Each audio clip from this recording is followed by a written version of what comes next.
All right, if you're still joining us, we are looking at the concerns of the prolonged closure of schools. But first, let's have a look at this story where Kasita, Uganda, together with the private school owners, have raised concern over the prolonged closure of schools and academic institutions. Speaking at a press conference, they say that school proprietors and management has got various measures put in place as a sign of readiness towards the reopening of schools by 1st November. Uganda has planned to reopen institutions of higher education in November and other schools in January next year, provided teachers, support staff and students above 18 are vaccinated against COVID-19. More of the details.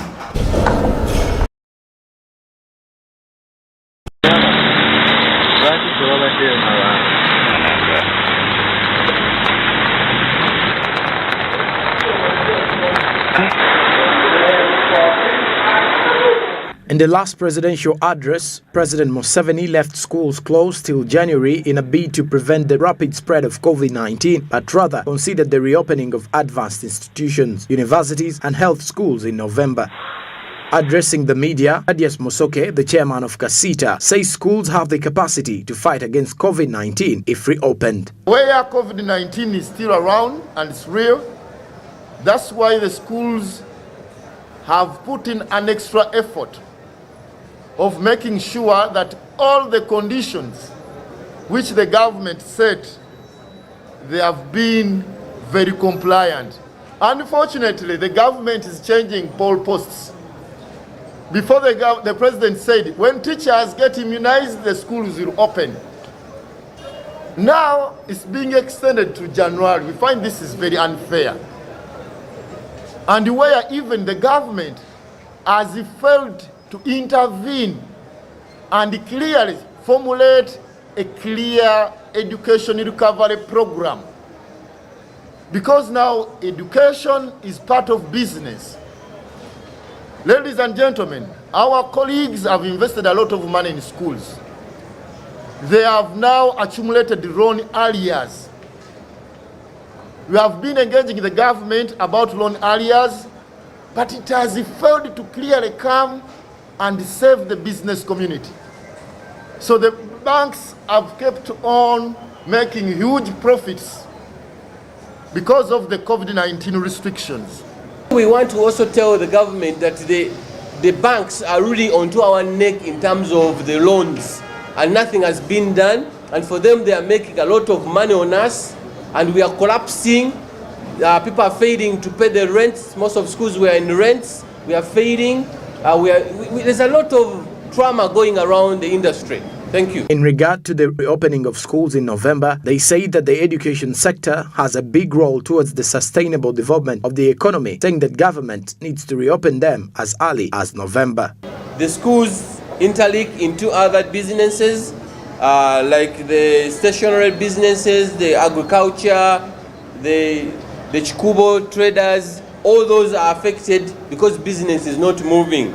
And we believe that when you open schools, all other business will move, the transport, the border guys, the vehicles. So even the government at this moment is losing a lot of taxation, because all those things, as they move, there is taxation which goes to the coffers of the government and things move. So we believe that as you open schools, we shall be able to restart the economy. Teachers have laid down their chalk for the last 2 years. Some of them are still struggling to find their ends meet.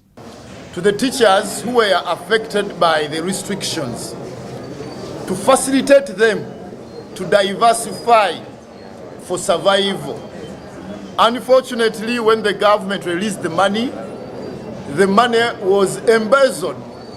So how do you expect a teacher to survive without payment for 2 years?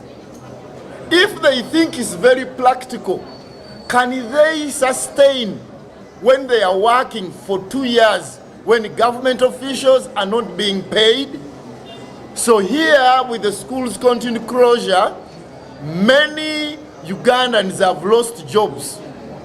That's why at times they are resorting to illegal teaching. So let us address this issue with urgency.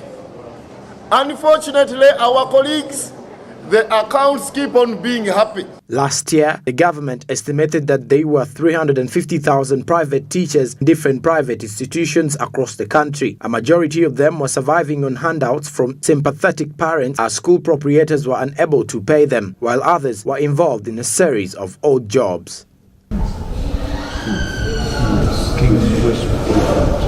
Last year, the government estimated that there were 350,000 private teachers in different private institutions across the country. Handouts a majority of them were basically surviving on handouts from sympathetic parents on school proprietors who were unable to pay them, while others were involved in a series of odd jobs. So I guess pretty much the issue as to why schools really need to be reopened, by the way. And I was showing that I have fear that if at all schools are not reopened now, by January 2022, schools will be looking out for teachers and there will be nowhere to be seen. Or else we shall be getting teachers from universities now, fresh graduates, or interns to actually take us through education. And they will just be doing a practice on the students, something which is a bit technical. Not even technical. It's a bit unprofessional in some sort. Okay, what is your take on that, by the way, Andrew? I think... Education. Okay, what importance is education? First of all, education, to me, I think what education really means to me and how important education is. Sometimes it's not all about going to the class and what your lecturer or your teacher is going to teach you, but it's about the information. How do you take that information you get from class? Though on the other aspect, because we live in a world where people actually, the only way you can prove to them that you went to school, you need that document.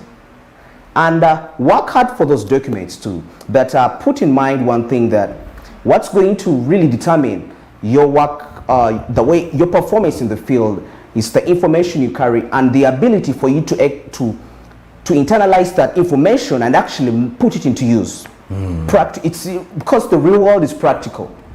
It's practical, but when you have if you're practical, you have the documents, you're good to go.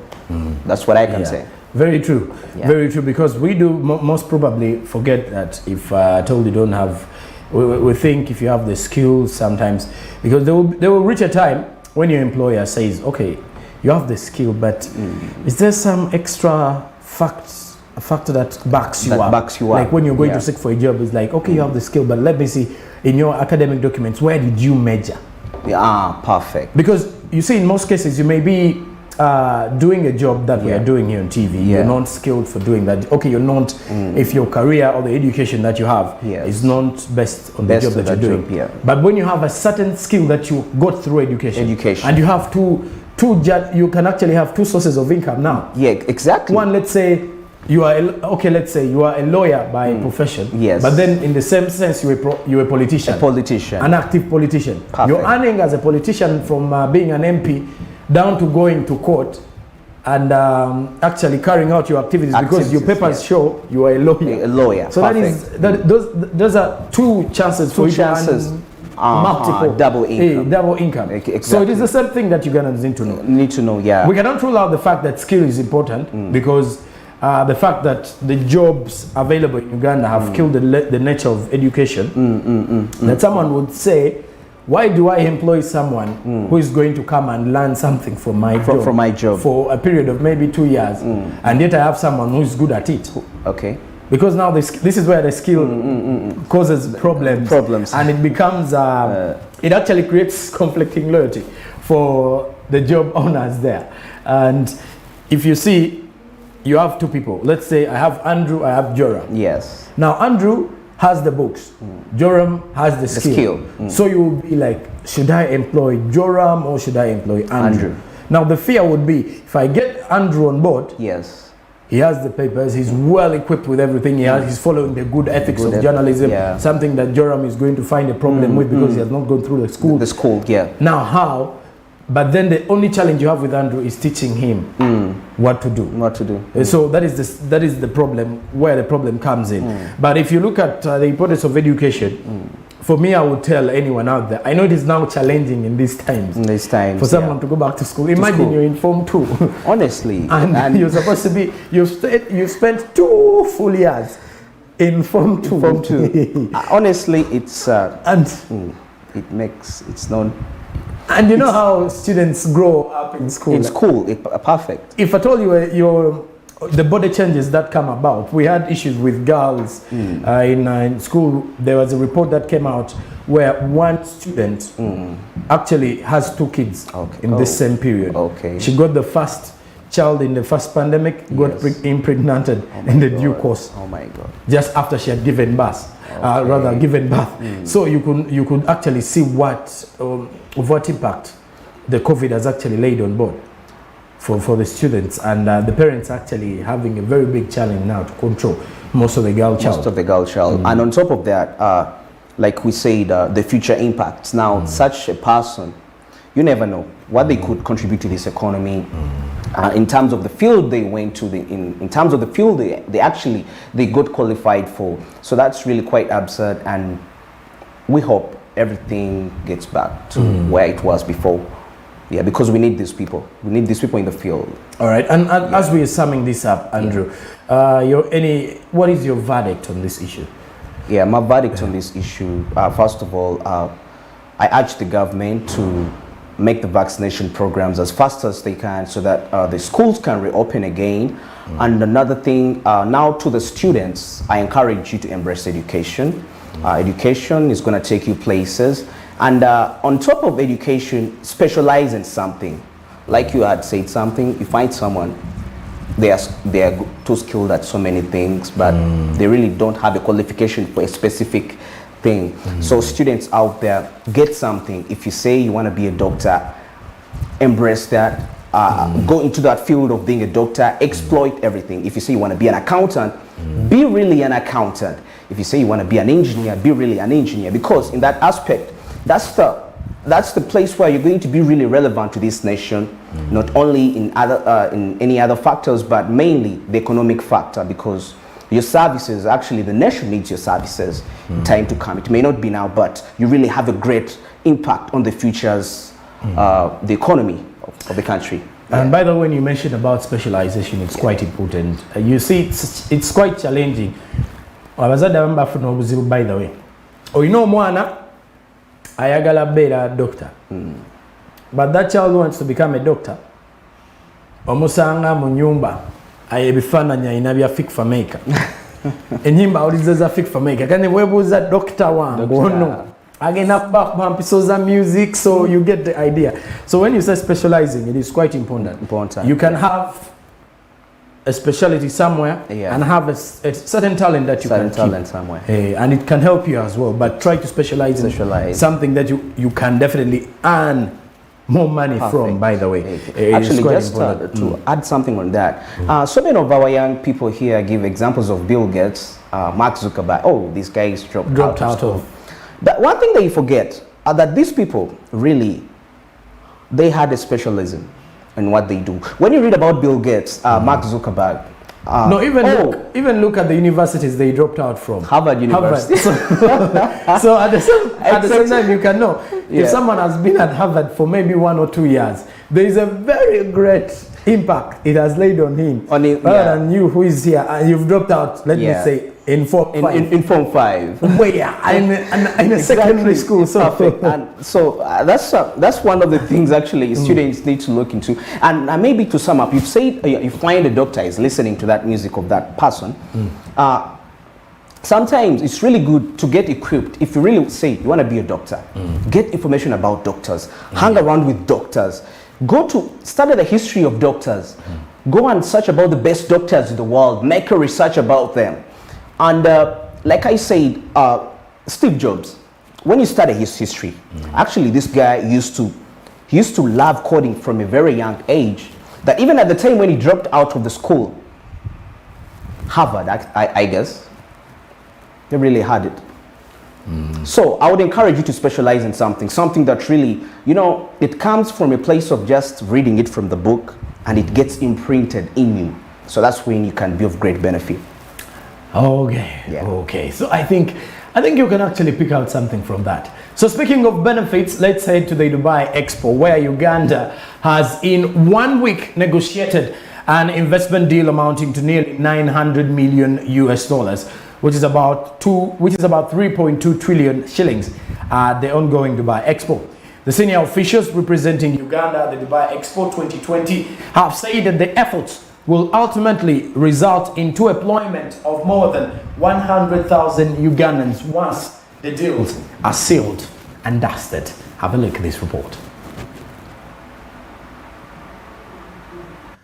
The Deputy Chief Justice Richard Badera has called after Uganda celebrated its National Day at the 6-month-long Dubai 2020 Expo. It nailed down a $650 million, about 2.3 trillion combined deal before tying up other deals. This reportedly took it to the $900 million by close of business on Monday. The Uganda Investment Authority says that investment deals signed spawn various economic sectors, including healthcare, energy and transportation. One of the deals whose letters of intent were witnessed by Finance Minister Matie Kasaija at the Uganda Pavilion on Monday commits about $500 million, about 1.8 trillion Ugandan shillings for renewable energy and transportation projects.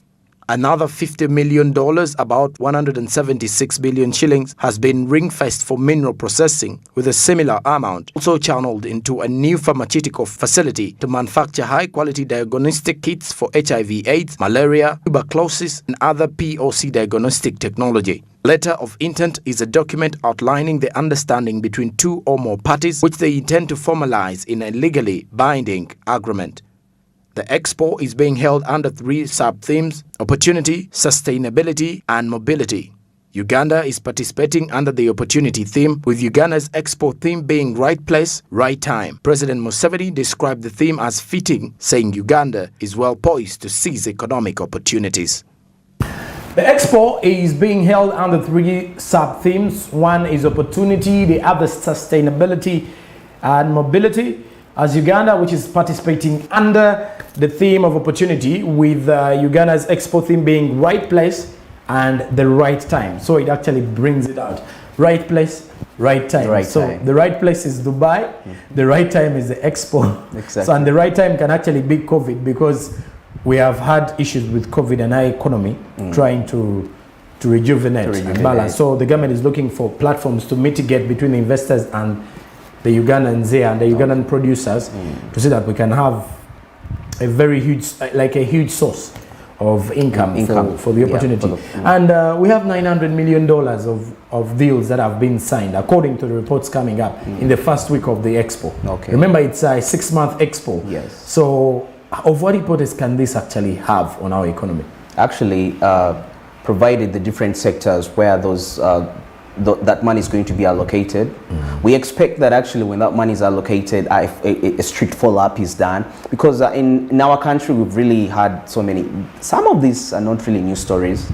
Okay, I don't want to say this, but the challenge is that I urge the people in charge of these programs to really do a strict follow-up, because 900 million can really transform this economy. 900 million US dollars. That's quite a and if at all if at all the deals are just for 1 week, so if we can have $900 million every other week, so imagine how the great impact. But at the same time, we need to see the results of this money, the impact of this money, because I'm speaking from the perspective of a Ugandan who's desperate out there.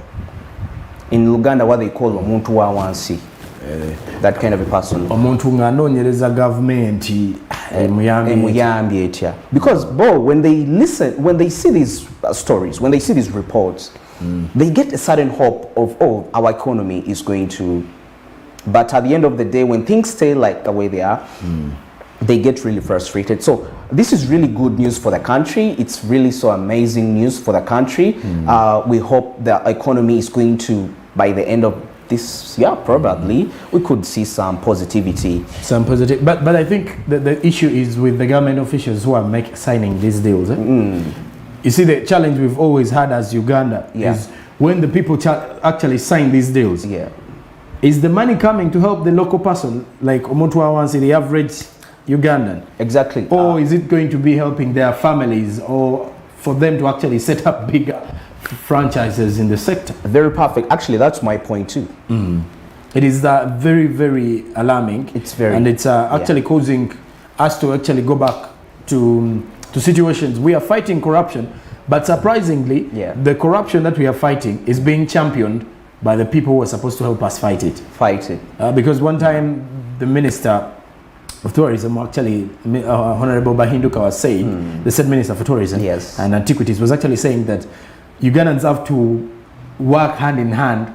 No, actually Ugandans have to help the government and throw away these government officials who are in huge offices but carrying out bribery and corruption. But the question is, we voted them in because they promised us certain things. And if at all we voted someone in, it is the people in the government have to also make sure they regulate these people.